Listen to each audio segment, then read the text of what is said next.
మన ప్రభువును ప్రియరక్షకుడైన యేసు ప్రభుల వారి శుభనామములో ప్రభు పిల్లైన మీకు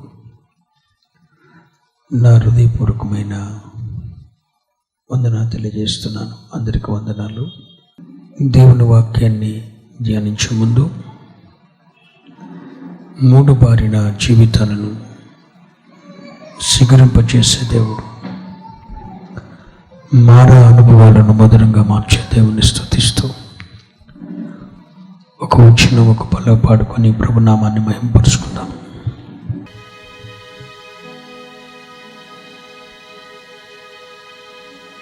మారానుభవం మధురముగా మార్చగలవు నీవు.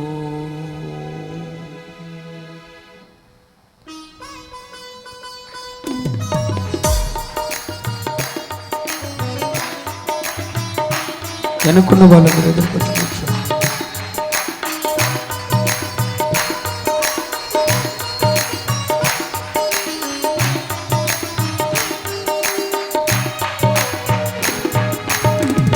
మూడు బారిన జీవితాలను సిగురింపచేయగలవు నీవు.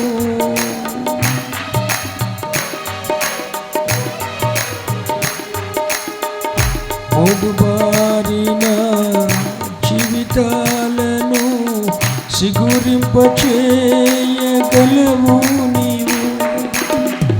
మారానుభవం మధురముగా మార్చగలవు నీవు. మారానుభవం మధురముగా మార్చగలవు నీవు. మహోన్నతుడా నీ కృపలో నేను నివసించుట నా జీవిత ధన్యతయున్నది. స్తోత్రం. అందరూ కూడా ఆత్మలో ఏకీభవించి స్తోత్రమయ్యా.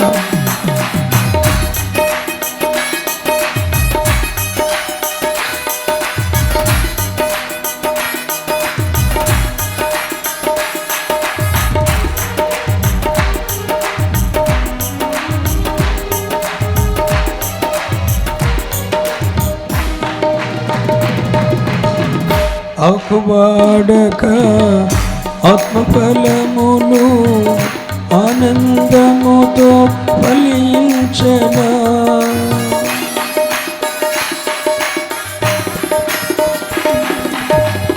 ఆకువాడక ఆత్మఫలములు ఆనందముతో ఫలించనా.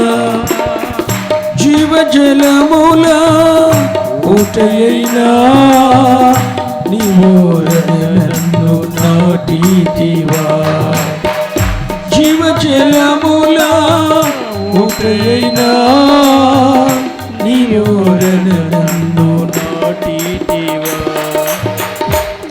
మహోన్నతుడా నీ కృపలో నేను నివసించుట నా జీవిత ధన్యతయున్నది. మహోన్నతుడా నీ కృపలో నేను నివసించుట. మహోన్నతుడా నీ కృపలో నేను నివసించుట నా జీవిత ధన్యతయున్నది. నా జీవిత ధన్యతయున్నది. నా జీవిత ధన్యతయున్నది.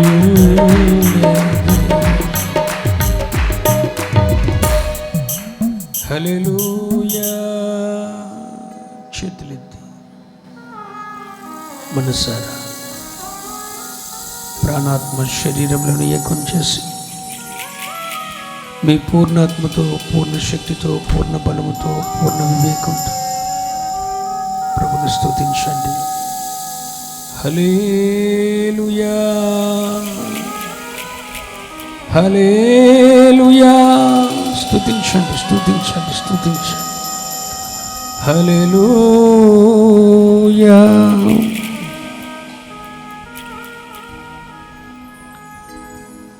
మా ప్రియ పరలోకపు తండ్రి, ఘనమైన శ్రేష్టమైన పునరుద్ధాన ప్రభావం కలిగిన మహిమోన్నతమైన నామమునకు స్తోత్రము, ఘనత, మహిమ, ప్రభావాలు చెల్లించుచున్నామయ్యా. గతించిన కాలమంతా మీ అపారమైన కృప, ప్రేమ, కనికరం, కటాక్షం, కరుణ, వాత్సల్యత, భద్రత, క్షేమం మా ఎడల ఉంచి సజీవుల దేశమందు ఆయుష్మంతులుగా ఆరోగ్యవంతులుగా చేసిన కన్న తండ్రి వందనాలు. నీ కృపాసనము చేరిన నీ పిల్లలమైన మా అందరితో మీరు మాట్లాడండి అయ్యా. పరిశుద్ధాత్ముడా, వాక్యము మీది సేవకుడని మీ వాడను. నీ సొత్తైన ప్రజల ఎదుట నిలబడి ఏ మాటలు మాట్లాడాలో సమయోచిత జ్ఞానాన్ని ఇచ్చిన ఆయన, నీ ప్రజలను ఏ మాటల ద్వారా మీరు దర్శింపదలంచారో ఆ దివ్యమైన సంగతులు నీ వాక్యపు వెలుగులో ప్రత్యక్షపరిచి ఒక ఉన్నతమైన ఆత్మ సంబంధమైన శక్తివంతమైన ఉపదేశం నీ దాసుని నా నోటు నుంచి మాట్లాడి మహిమ పొందమని యేసు నామమున ప్రార్థిస్తున్నాను తండ్రి. ఆమేన్. క్రీస్తునందు ప్రియమైన వారులారా, నా ప్రభు అయిన యేసుక్రీస్తు నామమున కూడి వచ్చిన ప్రభు పిల్లైన మీ అందరికీ నా హృదయపూర్వకమైన వందనాలు తెలియజేస్తున్నాను. అందరికీ వందనాలు. దేవుని వాక్యం కొరకు ఆకలి కొనిన ఆసక్తితో మీలో ఎంతమంది ఉన్నారు? దేవుడు మీ హృదయ వాంఛను తీర్చునుగాక. ఈ పూట ధ్యానం కొరకు పరిశుద్ధ గ్రంథంలో నుండి యెహెజ్కేలు గ్రంథం 17వ అధ్యాయం 24వ వచనాన్ని ఈ పూట ధ్యానం కొరకు మీ ముందుకు తీసుకుని వస్తున్నా. దాని కొమ్మల నీడను అవి దాగును,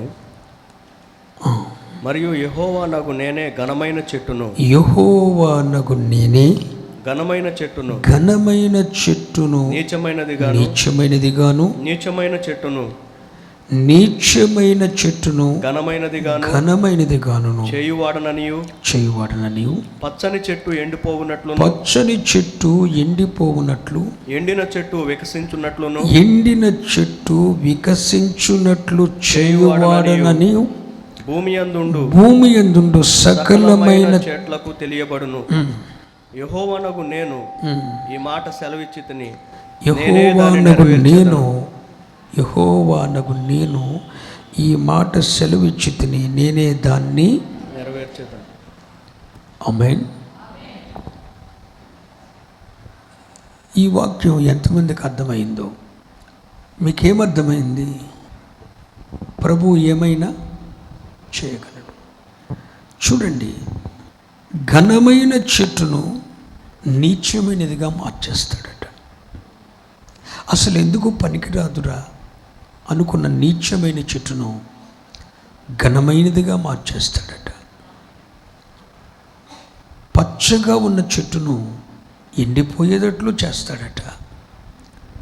ఎండిన చెట్టును వికసింపచేసేవాడు కూడా ఆయనేనట. అంటే ఆయన చేయలేనిదంటూ ఏముంది? నమ్ముట నీ వల్లనైతే, నమ్ముట నీ వల్లనవ్వాలి. ఫస్ట్ దేవుడిది చేస్తాడా అని అడగటం కాదు. హలో, ప్రభువు చేయలేనిదంటూ ఏది లేదుగా. నీ వల్లనయిందా? ప్రభువు ఇది చేస్తాడని, ప్రభువు ఇది చెయ్యగలడని నమ్ముట నీ వల్లనైతే, నీ వల్ల ఏది నీ వల్ల అవ్వాలి. నీ వల్లనేమవ్వాలి? నమ్మాలి. ప్రభు ఇది చెయ్యగలడు అని నమ్ముట నీ వల్లనైతే నమ్మువారికి సమస్తమును సాధ్యమే కదా. ఈ పూట ఈ ఆరాధనకు ఎంతమంది పిల్లలు పాల్గొన్నారో, ఎంతమంది లైవ్ ద్వారా ఈ కార్యక్రమాన్ని వీక్షిస్తున్నారో ప్రభు చూస్తున్నాడు. ప్రభు అంటున్న మాట ఏంటో తెలుసా? ఘనమైన దాన్ని నీచమైనదిగా చేసేస్తాడట. నీచమైన దాన్ని ఘనమైనదిగా చేస్తాడట. పచ్చని చెట్టు ఎండిపోయేటట్లు చేస్తాడట. ఎండిన చెట్టును వికసింపడు కూడా ఆయనే. ఈ పూట ఈ మాట నాతో చెప్పండి. ఎండిన చెట్టు వికసించున్నట్లును చేయువాడు. అవును, మన ప్రభు అయిన యేసుక్రీస్తు ఎండిన చెట్టు వికసించున్నట్లు చేయువాడు. అందుకనే బైబిల్లో ఒక మాట ఉంది, ఒక చోట చూడండి.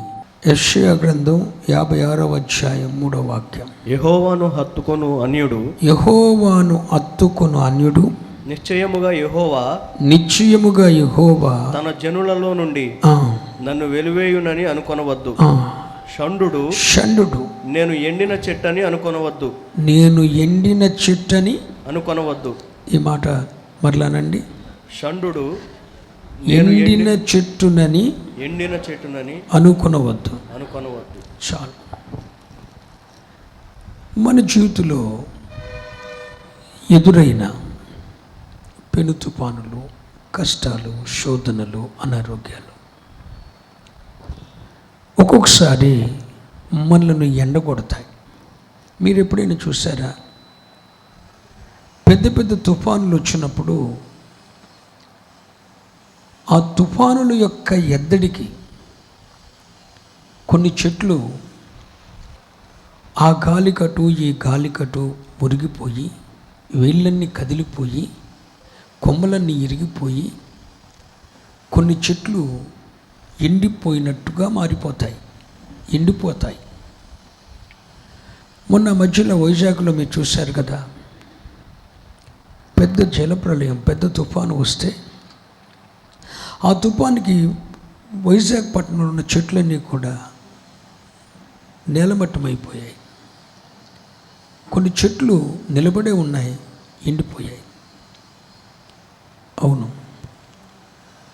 చెట్టు అనేది మానవుని చూపిస్తూ ఉంది.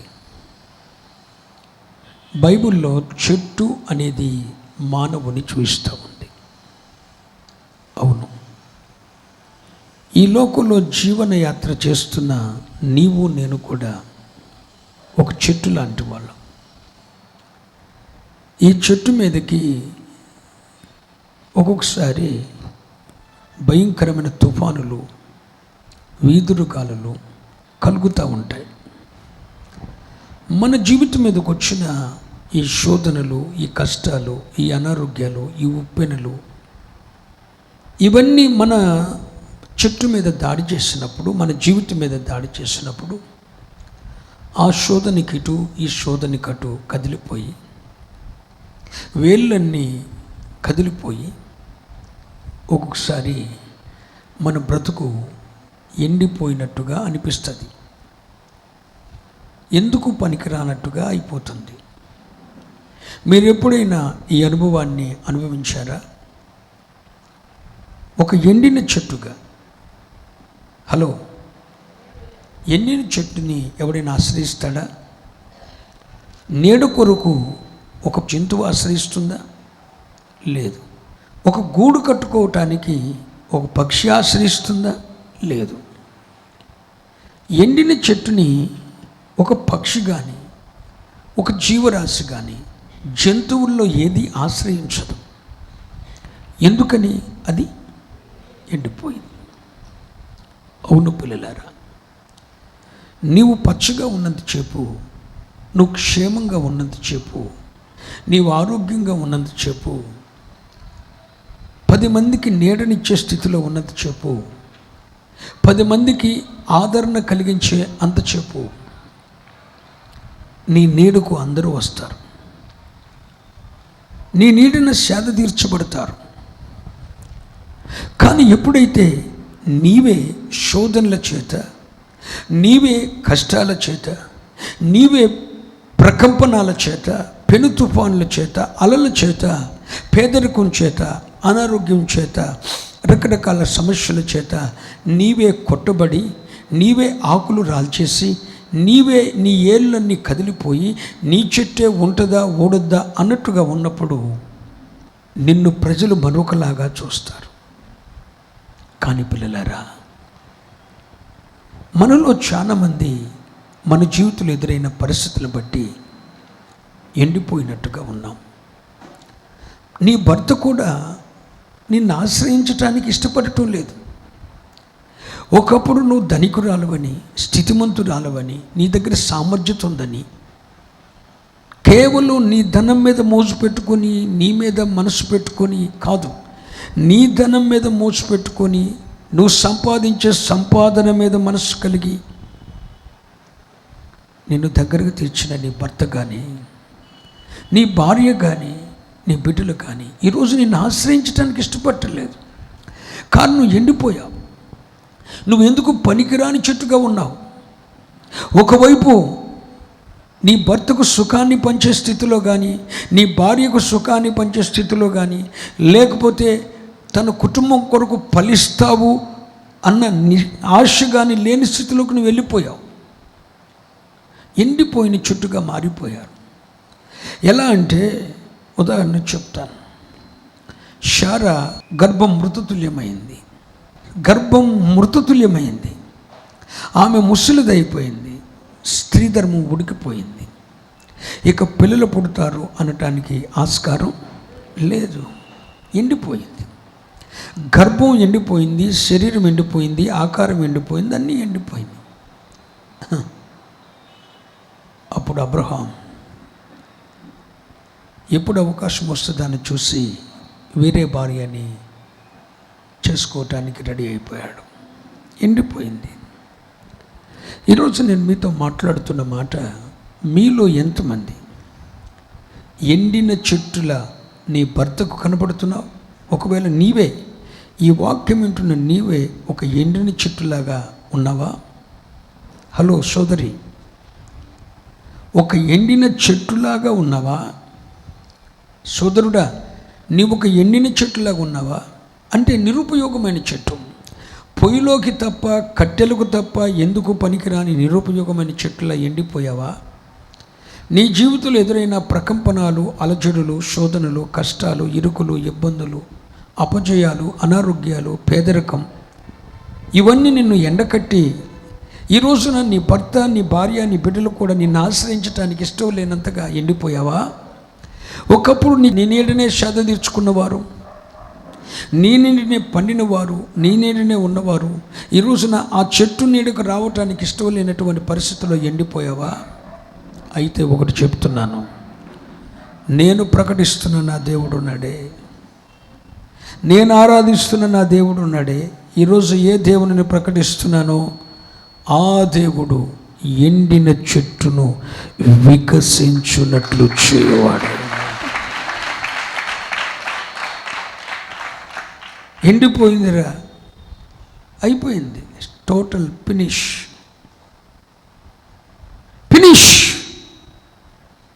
అయిపోయింది. ఎండిపోయింది, నిరుపయోగం అయిపోయింది, నో యూజ్. మనుషుల యొక్క అలవాటు ఏంటో చెప్పనా? ఈ మధ్యన మరీ విస్తారంగా ఎక్కువగా అయిపోయిన అలవాటు ఏంటో చెప్పనా? యూజ్ అండ్ త్రో, వాడుకొని విసిరేయటం. వాడుకొని విసిరేయటం కాదు, నలిపేయటం. మనం ఎక్కడికన్నా ఫంక్షన్కి వెళ్తే టీ ఇస్తారు, తాగేసి గ్లాస్ నలిపి డస్ట్బిన్లో వేసేస్తాం. వాటర్ గ్లాస్ తాగుతున్నాం, వస్తువులను వాడి పాడేస్తున్నారు. పెన్ను చూడండి, బాల్ పెన్స్ వచ్చినాయి కదా, వాడి యూజ్ అండ్ త్రో, వాడి పారేస్తున్నారు. వస్తువులను వాడి పారేస్తున్నారు. ఎందుకు? దానివల్ల ఉపయోగం లేదు. వస్తువులను వాడి పారేస్తున్నారు, మనుషులను వాడి పారేస్తున్నారు. చిట్ట చివరికి తమను తామే వాడుకొని తమను కూడా తాము వదిలేసుకుంటున్నారు. మీరు లోతుగా తీసుకోండి ఈ మాట. వస్తువులను వాడి పారేస్తున్నారు ఒకటి. సరే, అది వస్తువు కాబట్టి వాడి పారేసిన పర్లేదు. కానీ తోటి మనిషిని వాడుకొని వదిలేస్తున్నారు. ఇది మరీ ప్రమాదం. ఒక మనిషిని వాడుకొని వదిలేయటం చాలా సీరియస్ మ్యాటర్. ప్రభు అంటాడు, నీ తోటి వ్యక్తిని ప్రేమించలేని నీవు కనపడిన దేవుణ్ణి ప్రేమించలేవు. Use and throw. ఒక మనిషి ఉపయోగం ఉంటేనే ఆ మనిషిని వాడుకుంటుంది ఈ రోజున లోకం. ఈ వ్యక్తితో ఉపయోగం లేదు అని అనుకుంటే వదిలేస్తుంది. అలా వస్తువులను వాడి పారేయటం నేర్చుకున్న లోకం మనుషులను కూడా వాడుకొని వదిలేస్తున్నారు. ఈ భార్య వల్ల నాకు సుఖం లేదురా అంటే మాటలతోనో శేషలతోనో వదిలించుకోవటం చూస్తాడు భర్త, భార్య, పిల్లలు కూడా అంతే. సరే, మనుషుల్ని వాడుకొని వదిలేయటమే కాకుండా మనుషులు ఎంతగా దిగజారారంటే తమను తాము వాడుకొని తమను తాము కూడా, అంటే నన్ను నేను వాడుకుంటున్నా కదా, నా బలముతో, నా శరీరంతో, నా బలముతో, నా జ్ఞానంతో, నా జ్ఞానాన్ని నన్ను నేను వాడుకుంటున్నా. అంటే నా సుఖాల కొరకు, నా సంతోషాల కొరకు నన్ను నేను వాడుకుంటున్నా. ఇక నా వల్ల కాదు అనుకున్నప్పుడు ఏం జరుగుతుందో తెలుసా? నా మీద నాకే విరక్తి వచ్చేసి నన్ను కూడా ఆత్మహత్య చేసుకుని నన్ను నేనే చనిపోవాలన్నంత ఫీలింగ్ వచ్చేస్తుంది. మనుషులు ఇది అలవాటు అయిపోయింది. వస్తువులను వాడి పారేయటం నేర్చుకున్నారు, మనుషుల్ని వాడి పారేసుకున్నారు. ఆఖరికి తమ జీవితాన్ని తాము వాడుకొని కూడా వదిలేయటం నేర్చుకున్నారు. అలాంటి లోకం మధ్యనున్న నీవు లోకానికి ఒక ఎండిన చెట్టులా అయితే, హలో, నిన్నెవరు ఇష్టపడరు. పచ్చగా ఉన్న చెట్టు కిందకి 10 జీవరాశులు వస్తాయి, చెదదిచ్చబడతాయి, వెళ్ళిపోతాయి. కానీ ఎండిన చెట్టు దగ్గరికి ఎవరు వస్తారు? బ్రదర్, ఎండిపోయిన చెట్టు దగ్గరికి ఎవరు వస్తారు? రోజు రోజుకి ఎండిపోతున్న చెట్టు దగ్గరికి ఎవరు వచ్చినా నీడని అనిపిస్తారు. కానీ ఒకటి, ఎండిన చెట్టును లోకం విడిచిపెడుతుంది, సృష్టి విడిచిపెడుతుంది. కానీ ఆ ఎండిన చెట్టును వికసించున్నట్లు చేయవాడు ప్రభువైన యేసుక్రీస్తు. దేవునికి మహిమ చెప్పండి. ఎండిన చెట్టు వికసించున్నట్లు చేయవాడు. చేస్తాడా? అమ్మా, వింటున్నారా? ఎండిన చెట్టు వికసించినట్లు చేస్తాడా? చేయగలడు. ఎలా చేస్తాడు? ఉదాహరణ చెప్తా వినండి. ఒక ఎండిపోయిన చెట్టు ఉంది. నా వైపు చూస్తూ వినండి. మీరేం బైబిల్ పరిశోధన చేయని అవసరం లేదు. కానీ పెద్ద తుఫాను వచ్చి అటు ఇటు కొట్టపడి ఎండిపోయిన చెట్టు ఉంది. ఇక అది ఎండిపోయిందిరా అని అనుకున్న టైంలో కొత్తగా ఒక వేరు భూమిలో పారటం ప్రారంభమైంది. ఆ వేరు మరలా దీనికి జీవాన్ని ఉత్పత్తి చేయటం ప్రారంభమైంది. ఆ వేరు పారటం వల్ల, జీవం ఉత్పత్తి అవటం వల్ల ఈ వేరు ఏం చేస్తుంది? సూర్యరశ్మిని తీసుకొని మరలా ఎండిపోయిన ఈ చెట్లు ఎక్కడైతే జీవం వస్తుందో అక్కడ సిగిర్చి లేత కొమ్మలు వేసేటట్లు చేస్తుంది. ఒకవేళ కింద వేరు పారితే ఎండిపోయిన చెట్టే మరలా క్రొత్త వేరు రాగానే ఆ కొమ్మల్లో, ఆ చెట్లో ఎక్కడ జీవం ఉందో అక్కడ నూతన అంకురాలు, నూతన సిగురులు వస్తూ ఉంటాయి. సూర్యుడు ఉదయించగానే సూర్యరశ్మిని బట్టి ఇదంతా సృష్టిలో జరుగుతుంది. చదువుకున్న వారికి కాస్తంత తెలుసు పిల్లలారా. కానీ సూర్యరశ్మి లేని చోటు కూడా, సూర్యుడు కూడా పడని చోట ఎండిపోయిన ఒక కర్ర ఉంది. స్తోత్రం చెప్తారా? అది యెహోవా సన్నిధిలో పడవేయబడి ఉంది. ఎండిపోయిన ఒక కర్ర ఉంది. దానితో పాటు ఇంకా 11 కర్రలు ఉన్నాయి.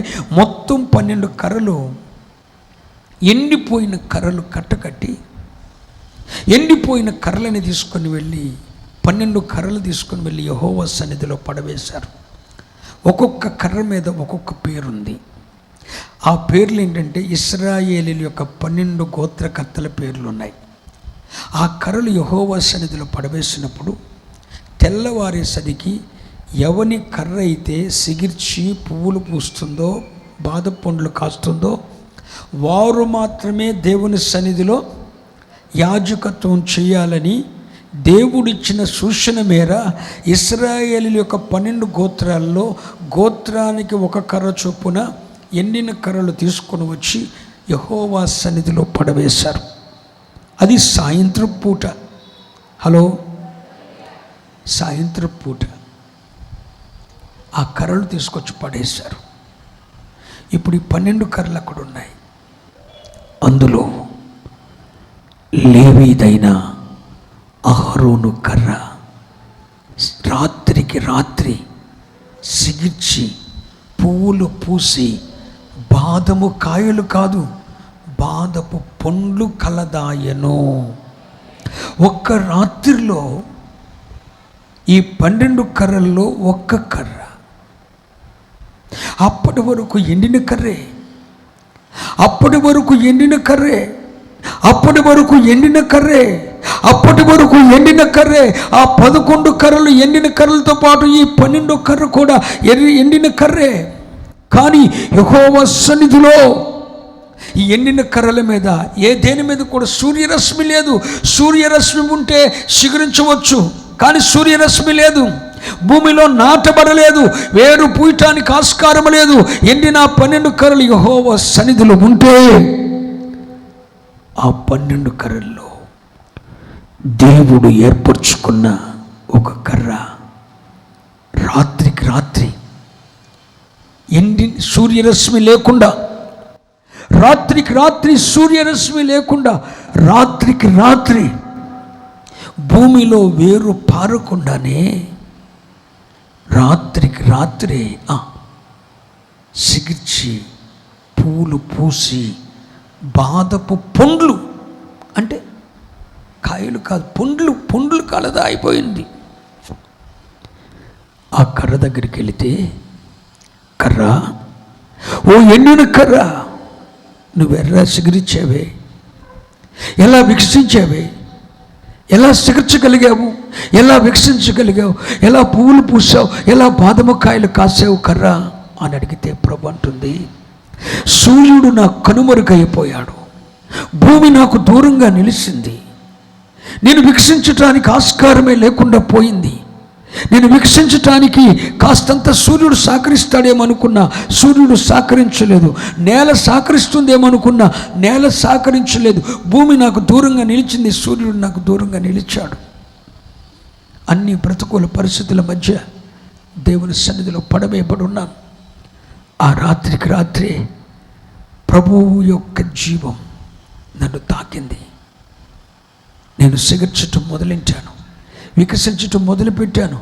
వికసించటం ఆలస్యం కాలేదు. వికసించటంతో పాటు పువ్వులు పూసాను, పండ్లు కాశాను. రాత్రికి రాత్రి తెల్లవారక మునిపే, సూర్యోదయం కాక మునిపే దేవుని జీవం, దేవుని జీవం, దేవుని జీవం నాలో ఈ కార్యాన్ని చేసింది. ఎండిన నన్ను వికసింపచేసి పువ్వులు పూసి పాద పండ్లు కాసేటట్లు చేసింది.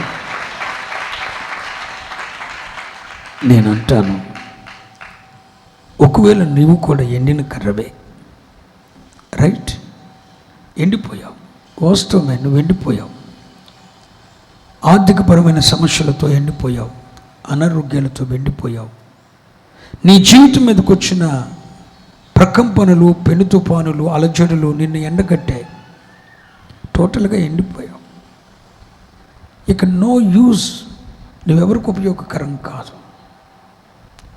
నిన్ను వాడుకున్నంత కాలం లోకం వాడుకుంది, వదిలేసింది. ఇక నువ్వెవరికి ఉపయోగకరం కాదు. మన ఎండిన చెట్టును ఇలాగే దేవుడు విడిచిపెడతాడా? నో. ఆయన ఎండిన చెట్టును వికసించినట్లు చేయువాడు నా ప్రభువు. రాత్రికి రాత్రి ఒక అద్భుతాన్ని చేస్తాడు. ఒకవేళ నువ్వు ఎక్కడైతే యక్షిస్తావో అని చెప్పి సూర్యుడు నీకు దూరంగా నిలబడ్డాడేమో, ఒకవేళ నేను వికసిస్తే ఈ ఎండిన కర్ర సిగురుస్తుందేమో అని చెప్పి సూర్యుడు నీకు దూరంగా నిలబడ్డాడేమో, భూమి నీకు వేరు పారితే నువ్వెక్కడ సిగురిస్తావని చెప్పి భూమి నీకు దూరంగా నిలబడిందేమో, నీ చుట్టూ ఉన్న పరిస్థితులు అంటు చిక్కకుండా నీకు దూరం అయిపోయాయేమో, నువ్వు వికసించటానికి అవకాశాలన్నీ కూడా నీ చదువు నీ సంస్కారం అని నీకు ఉపయోగకరం కాకుండా సూర్యుడు దూరమైనట్లు భూమి దూరమైనట్లు అన్నీ నీకు దూరంగా నిలబడి ప్రతికూలంగా ఉన్నాయేమో, అన్నీ నీకు దూరమై అందరూ నీకు దూరమైన పరిస్థితుల్లో కూడా నా దేవుడు నిన్ను వికసించున్నట్లు చేయువాడై ఉన్నాడు.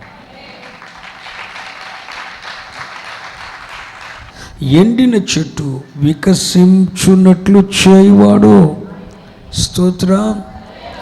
నీ గర్భం ఎండిపోయిందా? వికసించినట్లు చేయువాడు. అరే, 100 ఏళ్ల ప్రాయంలో శారాన్ని జ్ఞాపకం చేసుకోలేదా? ఆ దేవుడు ఇప్పుడు లేడా? చచ్చిపోలేదుగా.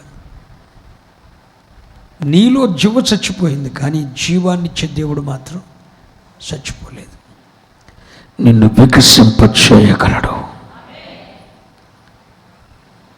నిన్ను వికసింపచేయగలడు. మీరు ఇంత ధైర్యంగా ఎలా చెప్తారు పాస్టర్ గారు అంటారా? నా 42 సంవత్సరాల వయసులో ఎన్నోసార్లు ఎండిపోయాను. ఒకసారి కాదు, ఎన్నోసార్లు ఎండిపోయాను. ఇక నేను పనికి రాను అనుకున్నాను. అలా అనుకున్న ప్రతిసారి కూడా ఎండిపోయిన నన్ను నాలోనికి ఆయన జీవాన్ని పంపి, వాస్తవం చెప్పన, నేను 11 ఏటే చనిపోవాలి, కానీ 42 సంవత్సరాలు ఇప్పుడు నాకు 42 సంవత్సరాల వరకు నేను ఎలా బ్రతకగలిగానో తెలుసా? ఎన్నోసార్లు ఎండిపోయిన పరిస్థితిలో నేను ఎక్కడ జీవాన్ని పొందుకుంటానో అని చెప్పి అన్నీ నాకు దూరం అయిపోయినాయి. సూర్యుడు, భూమి అన్నీ. నేను ఎండిపోయిన ప్రతిసారి అన్ని క్రిటికల్ పరిస్థితులు ఏర్పడతాయి. నా నెత్తి మీద సమస్య వచ్చిన ప్రతిసారి, అనారోగ్యం వచ్చిన ప్రతిసారి అన్నీ దూరం అవుతూ ఉంటాయి. అంటే నేను ఇక మరలా ఎన్నడూ వికసించకూడదని, సూర్యుడు భూమి దూరం అయిపోయినట్లు దూరం అయిపోతాయి. కానీ అలాంటి పరిస్థితుల్లో ఎన్నోసార్లు ఆయన జీవం, నా భక్తి కాదు, నా పరిశుద్ధత కాదు, నా టాలెంట్ కాదు, మీ అందరికంటే పనికిరాని వాడిని, మీ అందరికంటే పనికిరాని స్థితిలో ఉన్నవాడిని, దుర్మార్గుడను. అపొస్తలుడైన పౌలు అన్నట్లు పాపులలో ప్రధాన పాపిని అన్నట్లుగా ఎన్నోసార్లు ప్రభుని దుఃఖపెట్టిన వాడిని. అలా ఎండిపోయిన పరిస్థితిలో ఎన్నోసార్లు నాకు నేను కాదు, నా భక్తి కాదు, నా క్రియలు కాదు, దేవునితో నాకున్న సత్సంబంధం కాదు, నా ప్రత్యక్షతలు కాదు, అవన్నీ ఆయన కృపతో పొందుకున్నానంతే. నా భక్తితో దీన్ని సాధించానని నేను ఏది చెప్పలేను. నేను ప్రార్థించినప్పుడు ఆయన నాతో మాట్లాడుతున్నాడంటే అది నా కాదు, ఆయనకి నా ఎడల ఉన్న కృప. అలా ఎన్నోసార్లు ఎండిపోయాను, ఇక ఉపయోగం లేదు, last minute, last day, last month, last year అనుకున్న ప్రతిసారి నన్ను వికసింపజేస్తున్న దేవుడు నేను ప్రకటిస్తున్న నాజరేయుడైన యేసు. అందుకే నేను ఒక పాట రాశాను. ఆ పాటలో ఒక వచనం ఏంటో తెలుసా? ఎండిన నన్ను నీవు ఎవరిని ఎవరిని ఎవరిని ఎండిన నన్ను నీవు ఎరుగననక దరికి చేర్చి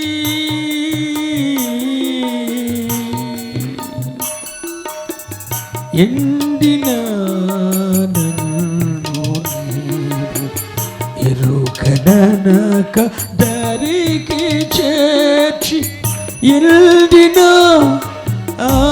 ఆత్మలను ఎల్దిన ఆత్మలను ఎలుగింప శక్తినిచ్చిన కృపా సత్య మార్గోపదేశక కృపా సత్య మార్గోపదేశక నీ నడచు నీ వెళ్ళు త్రోవను నా ముందు నడచి నీవే సరళపరచుము నా ముందు నడచి నీవే సరళపరచుము కృపా సత్య మార్గోపదేశక కృపా సత్య మార్గోపదేశక హల్లెలూయా. నేను ఎండిన ప్రతిసారి శ్రమల కొలిమి చేత అగ్ని పరీక్షల వలన శోధనల వలన పెను తుఫానుల వలన ఎండిపోయిన ప్రతిసారి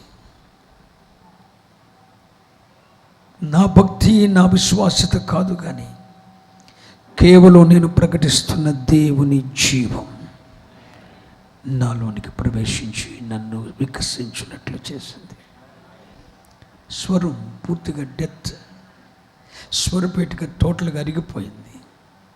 2 ఆపరేషన్లు జరిగాయి, మేజర్ ఆపరేషన్, 2 మేజర్ ఆపరేషన్ జరిగినాయి లోన. స్వరపేటికి నవంబర్ మీటింగ్లో, నవంబర్ 2019 సంవత్సరం నవంబర్ నెలలో డాక్టర్ చెప్పాడు 2 ఆపరేషన్లు అయిన తర్వాత స్వరపేటిక మొత్తం అరిగిపోయింది, నరాలన్నీ వీక్ అయిపోయాయి, మాట్లాడలేవు నీవు. ఒకవేళ మాట్లాడినా కొంతకాలం జూసాయిగా మాట్లాడతావు, తరువాత నువ్వు మాట్లాడుతూ ఉండగానే మాట పడిపోయే అవకాశం ఉంది. ఒక్కసారి మాట పడిపోతే తిరిగి రాదిక. అలా లోపల డ్యామేజ్ అయిపోయిందని చెప్పారు. ఇక నా స్వరపేటిక అయిపోయింది అనుకున్నాను, మాట రాదనుకున్నాను. మాట్లాడుతూ కూడా చేతగాక 2-3 నెలలు మౌనంగా ఉండిపోయాను.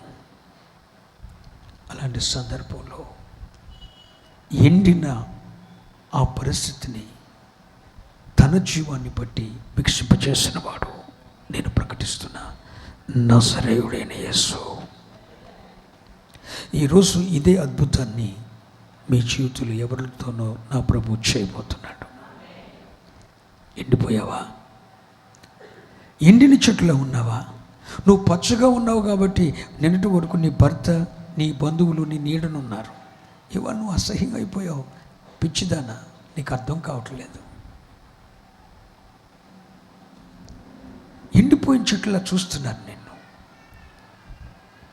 ఒక ఎండిన చెట్టులాగా ఇక ఉపయోగం లేదు అన్నట్లుగా, ఉపయోగం ఉన్న ఇంకొక దాసి ఎవరైనా దొరుకుతుందేమో అన్నట్లు చూస్తున్నారు. కానీ ఒకటి చెప్తున్నాను, నా ప్రభువు జీవం గల దేవుడు ఎండిన నీ జీవితాన్ని, ఎండిన చెట్టును వికసించున్నట్లు చేయవాడై ఉన్నాడు. స్తోత్రం చెప్పండి. మరొక మాట చెప్తాను, ఎండిన చెట్టును వికసింపచేసే దేవుడే కాదర్రా. ఒక రోజున పెద్ద ప్రవక్తల్లో ఒక ప్రవక్త అయిన యెహెజ్కేలుని దేవుడు ఒక లోయలోనికి తీసుకుని వెళ్ళాడు. ఎందుకో దేవుడు తన భక్తుల్ని ఒక్కోసారి పర్వతాల మీద తీసుకుపోతుంటాడు, ఒక్కోసారి లోయల్లోకి తీసుకుపోతాడు. నేను కూడా చూశాను, నన్ను కూడా అలాంటి పరిస్థితుల్లో తీసుకుపోయాడు. ఒక్కోసారి తన హస్తంతోనేమో పర్వతాలకు తీసుకుపోతాడు, ఒక్కోసారి నెత్తి మీద జుట్టు పట్టుకొని లాక్కెళ్ళిపోతాడు, ఒక్కోసారి అరచేతులు పట్టుకొని తీసుకుపోతాడు. ఎప్పుడు ఎలా తీసుకెళ్తాడో తెలియదు, తీసుకుపోతూ ఉంటాడు. ఓసారి ఓ పెద్ద ప్రవక్త, పెద్ద దైవజనుడు యెహెజ్కేలు దేవుడు జరగబోయే ప్రతిదాన్ని ఆ దైవజనుడికి ప్రత్యక్షపరుస్తూ ఉండేవాడు. ఒక మాట చెప్పున, పరిశుద్ధాత్మ కార్యాలు ఎలా ఉంటాయో తెలుసుకోవాలంటే యెహెజ్కేలు గ్రంథం చదవాలి. ఆత్మదేవుని కార్యాలు ఎలా ఉంటాయో యెహెజ్కేలు గ్రంథంలోనే దొరుకుతాయి. యెషయా గ్రంథంలోనేమో కుమారుడైన యేసుక్రీస్తు ప్రభువారి యొక్క ఔన్నత్యం తెలుస్తుంది.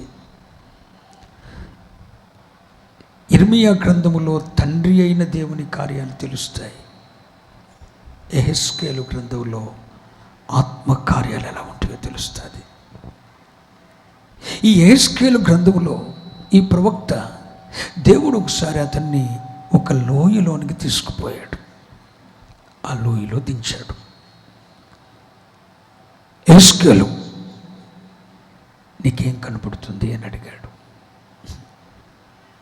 ఎండిన ఎముకలు, ఎండిన ఎముకలతో నిండిన ఒక లోయలోనికి తీసుకువెళ్ళాడు. ఆ లోయలో దించాడు. దించిన తర్వాత దైవజనుడైన యెహెజ్కేలుని అడుగుతున్నాడు, యెహెజ్కేలు, ఈ ఎముకలు బ్రతకగలవా? నాకేం తెలుసు ప్రభా, నన్ను అడుగుతున్నా, నీకే తెలియను. యెహెజ్కేలు, ఈ ఎముకలు బ్రతకగలవా?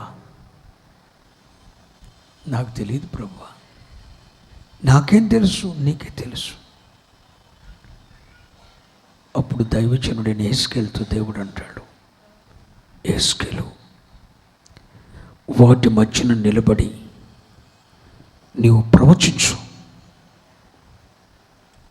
ఏంటి? ప్రవచించు.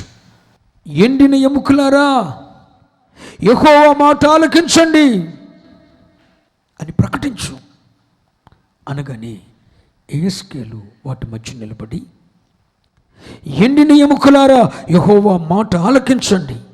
యెహోవా సెలవిచ్చినదేమనగా, మీరు బ్రతుకున్నట్లు మీలోనికి ఆయన జీవాన్ని పంపుతున్నాడు అని ప్రకటించాడంతే. వెంటనే ఎముకల మీద చర్మం కప్పబడి నరాలొచ్చి మాంసం పొదిగి చర్మం వాటి మీద కలిగింది. మరలా ప్రవచించమన్నాడు. మరలా ప్రవచిస్తే 37వ అధ్యాయం 10వ వచనంలోకి రండి.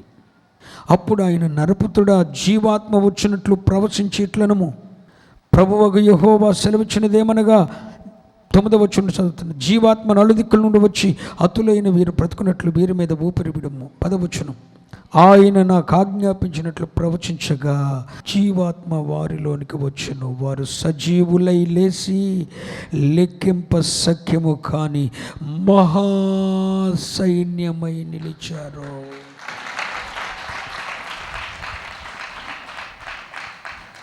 అరే ఎండిన ఎముకలండి, ఎండిన ఎముకలు దైవజనుడు ప్రవచిస్తుండగా వింటున్నారా? దేవుడు ఆజ్ఞాపించినట్లు దైవజనుడు ప్రవచించాడు. ఎండిన ఎముకలు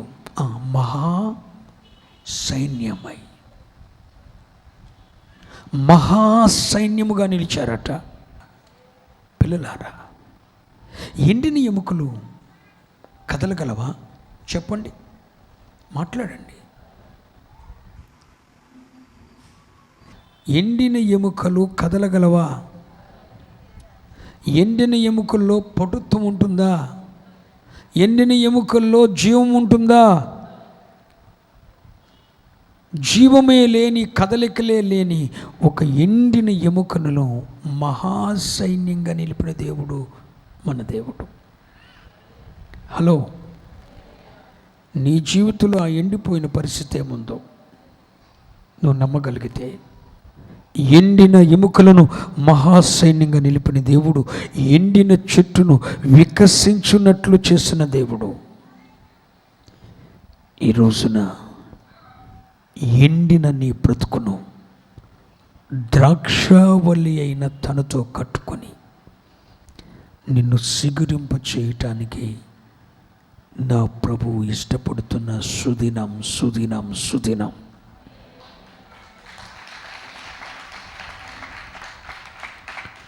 ఎండిన ఎముకలను మహాసైన్యంగా చేసిన దేవుడు, ఎండిన చెట్టును వికసించున్నట్లు చేసిన దేవుడు. నీ అవయవాల్లో ఏది ఎండిపోయింది? శారా గర్భం ఎండిపోయింది ఆ రోజున. ఈ లోయలో ఎముకలు ఎండిపోయాయి. ఒక మాట చెప్తాను, వింటారా?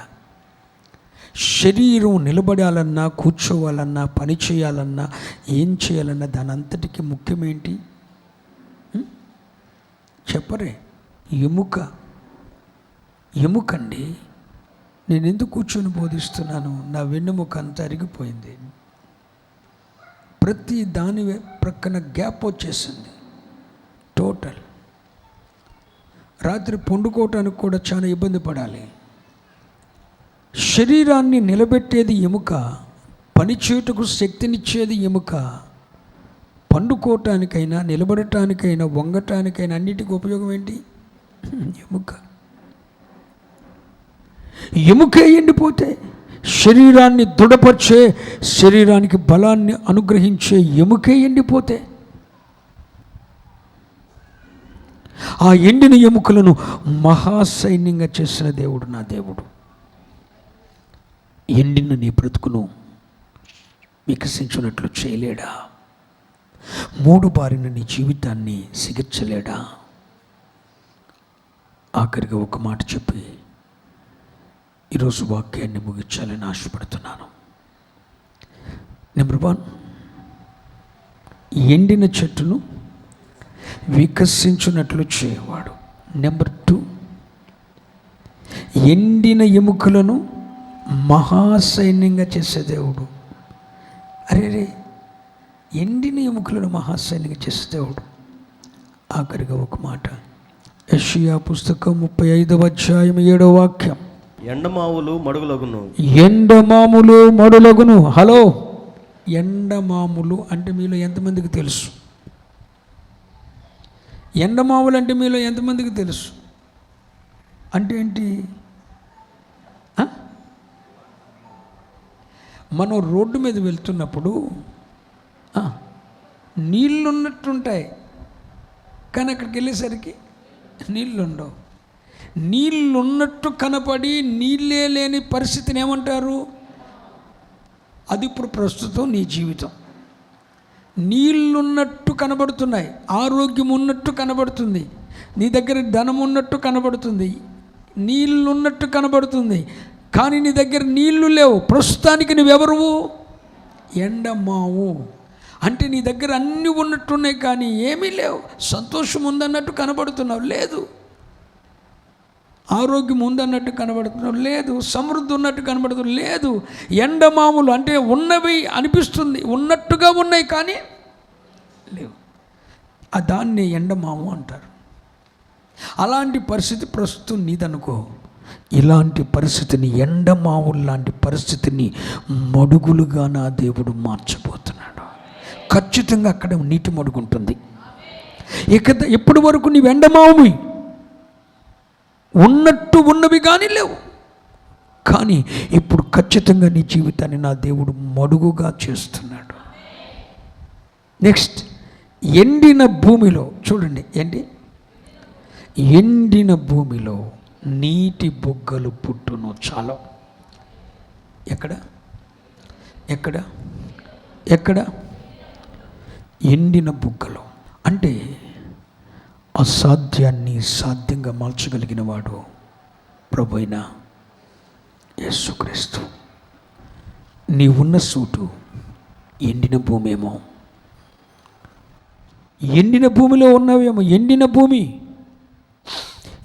భూమి బీటులు బారుతుంది, ఎండిన భూమి పగులుతుంది, ఎండిన భూమి బీటులు బారుతుంది, ఎండిన భూమి పగులుతుంది. అక్కడ నీటి బుగ్గలు ఎక్కడుంటాయి? కానీ బీటులు బారి పగిలిపోయిన ఆ భూమిలో నుండి, ఆ ఎండిన బుగ్గలో నుండి నా ప్రభు నీటి బుగ్గలను నా ప్రభు నీ కొరకు అనుగ్రహించబోతున్నాడు. నీ ఉన్న ప్రాంతం ఎండిన భూమి, నీళ్ళే దొరకని చోటు, నీ దప్పి తీరటానికి ఒక్క చుక్క నీళ్లు కూడా లేని ఎండిన భూమిలో నీవు ఉన్నావు. నీ దప్పి తీరుతుందంటానికి నో ఛాన్స్. నీ దప్పి తీరుతుంది అనటానికి ఒక చుక్క నీళ్ళు దొరకట్లా. నీ దప్పి తీరుతుంది అనటానికి ఒక్క అవకాశం లేదు. నీ కోరిక నెరవేర్చబడుతుందంటే ఒక్క అవకాశం లేదు. ఒక ఎండిన భూమిలో ఉన్నావు. ఎండిన భూమి పగిలిపోతుంది, బ్రద్దలవుతుంది తప్ప అక్కడ నీటి బుగ్గలు ఎట్లా వస్తాయి? రాదు. కానీ ఇప్పటి వరకు నీ దప్పిక, నీ కోరిక తీరటదంటానికి, నీ దప్పిక, నీ కోరిక, నీ అవసరత తీర్చబడుతుంది, నీ ఎడల దేవునికి ఉన్న సంకల్పం నెరవేర్చబడుతుంది అంటానికి నీ గొంతు తడుపుకోవటం ఒక్క చుక్క కూడా దొరకని ఎండిన భూమిలో నీవు ఇప్పటి వరకు ఉన్నావు. ఆ భూమిని నా దేవుడు నీటి బుగ్గలుగా మార్చిపోతున్నాడు. అంటే ఇప్పటి వరకు ఎక్కడైతే నీటి చుక్క నీకు దొరకలేదో అక్కడే నా దేవుడు నీటి బుగ్గలను అనుగ్రహిస్తాడు. ఒక మాట చెప్పున, మనం ఎక్కడ ఓడిపోయామో అక్కడే గెలవాలి. మన వస్తువు ఎక్కడ పోగొట్టుకున్నామో అక్కడే మనం దాన్ని వెతకాలి. ఎక్కడ మన ఆత్మీయత పతనమైపోయిందో అక్కడి నుండే లేవాలి. ప్రస్తుతం నువ్వు ఎండిన భూమిలో ఉన్నావు అనుకుంటున్నావేమో, ఆ ఎండిన భూమిలో నుండి అక్కడే ఉండు. యోసేపు బాధ నొందిన దేశమున దేవుడు అతనిని వర్ధిల్ల చేశాడు. నీవు కూడా ఎక్కడైతే కన్నీళ్ళు విడుస్తున్నావో, ఏ ఎండిన భూమిలోనైతే ఉన్నావో, నీకు సంతోషం ఇచ్చే ఒక్క నీటి చుక్క దొరకని, నీ కష్టాన్ని పంచుకునే ఒక్క నీటి చుక్క దొరకని, నీ దప్పి తీర్చుకోవటానికి, నీ గొంతు తడుపుకోవటానికి ఒక్క నీటి చుక్క దొరకని ఎండిన భూమిలో ఎక్కడైతే ఉన్నావో అక్కడే నీవు నిలబడి దేవుని వైపు చేతులెత్తు. ఆ ఎండిన భూమిలోనే నా ప్రభు నీటి బుగ్గలను పుట్టించబోతున్నాడు. నీ దప్పినంతా తీర్చే నీటి బుగ్గలు పుట్టించబోతున్నాడు. నీ అవసరంతా తీర్చే నీటి బుగ్గలను పుట్టించబోతున్నాడు. ఎండిన భూమిని నీటి బుగ్గలుగా చేస్తాడు. ఎండిన ఎముకలను మహాసైన్యంగా చేస్తాడు. ఎండిన చెట్టును వికసింపచేస్తాడు. మరొక మాట చొప్పున, నీ ఆత్మీయ యాత్రలో ఒకవేళ ఎంత పెద్ద సముద్రము నీకు ఎదురుగా నిలబడినా, ఎంత పెద్ద సమస్య నీకు ఎదురుగా నిలబడినా, ఎంత పచ్చని సముద్రం నీ ముందు నిలబడినా, అవసరమైతే నిన్నేమో ఎండిన చెట్టు నిన్ను వికసింప చేస్తాడు. జలలతో కలకలలాడుతూ పచ్చగా ఉన్న ఆ సముద్రాన్ని ఎండిపోయేటట్లు చేస్తాడు. చూడండి ఆఖరిగా మాట, కీర్తనలు 66:6. ఆయన సముద్రమును ఎండిన భూమిగా చేసెను. సముద్రమును ఎండిన భూమిగా చేశాడు. స్తోత్రం చెప్తారా? సముద్రమును ఎండిన భూమిగా చేశాడు. ఆనాడు ఇశ్రాయేలు ప్రజలు అరణ్య యాత్ర చేస్తున్నప్పుడు సముద్రమును ఎండిన భూమిగా చేశాడు. అంటే నీ విశ్వాస యాత్రలో నువ్వు ముందుకు వెళ్తున్నప్పుడు నీకు ఇచ్చిన వాగ్దానాలు, నీ ఎడల దేవుని సంకల్పం నెరవేర్చబడటానికి నువ్వు విశ్వాసంతో ముందుకు సాగుతున్నప్పుడు నీ ముందున్న పెద్ద పెద్ద సముద్రాలైనా సరే ఆయన ఎండిన భూమిగా మారుస్తాడో. చెప్పండి హల్లెలూయా. నీకెదురుగా వచ్చినోడు జీవితం ఎంత పచ్చగా ఉన్నా సరే అది మాట్లాడాలి, ఎండిపోతుంది. నీకెదురుగా వచ్చిన వాడి జీవితం ఎంత పచ్చగా ఉన్నా సరే అదేమైపోద్ది? ఎండిన భూమిగా మారిపోద్ది. కానీ ఎండిన నిన్ను మాత్రం ఆయన వికసింప చేస్తాడు. దేవునికి స్తోత్రం చెప్పండి. ఆయన ఎండిన భూమిని వికసించినట్లు చేయవాడు, ఎండిన ఎముకలను మహాసైన్యంగా చేయవాడు, ఎండిన భూమిని నీటి బుగ్గలుగా మార్చువాడు. నీకు అవరోధంగా అడ్డుగా వచ్చిన ఎంతటి పచ్చగా ఉన్న సముద్రాన్నైనా సరే ఆయన ఎండిన భూమిగా చేయవాడు. స్తోత్రం చెప్పండి. ఈరోజు మీ జీవితంలో ఎవరిలోనో నా ప్రభు అద్భుతం చేయబోతున్నాడు. లేచి నిలబడతారా? ఒక్కసారి ప్రభు వైపు నీ చేతులు ఎత్తుతారా? స్తోత్రం చెప్పండి. హల్లెలూయా, హల్లెలూయా. స్తోత్రమయ్యా, స్తోత్రమయ్యా. చేతులెత్తి. మూడు బారిన జీవితాలను సిగురింపచేయగలవు నీవు, మరానుభవం మధురముగా మార్చగలవు నీవు, మరానుభవం మధురముగా మార్చగలవు నీవు. మహోన్నతుడా నీ కృపలో నేను నివసించుట నా జీవిత ధన్యతయున్నది. మహోన్నతుడా స్తోత్రమయ్యా, నేను నివసించుట కళ్ళు మూసుకొని మహోన్నతుడా నీ కృపలో నేను నివసించుట నా జీవిత ధన్యతయున్నది. నా జీవిత ధన్యతయున్నది.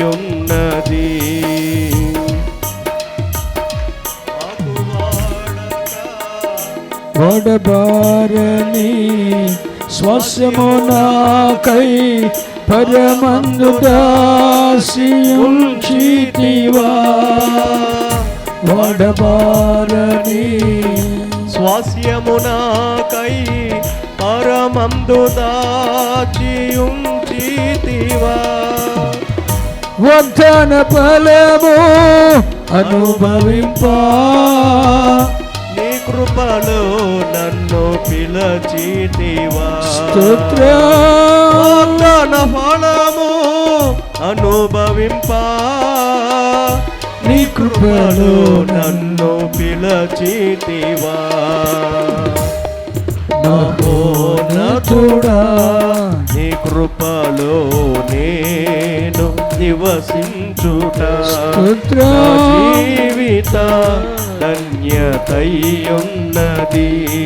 మహోన్నతుడా నీ కృపలో నేను నివసించుట మహోన్నతుడా కళ్ళు మూసుకొని నీ కృపలో నేను నివసించుట నా జీవిత ధన్యతయున్నది.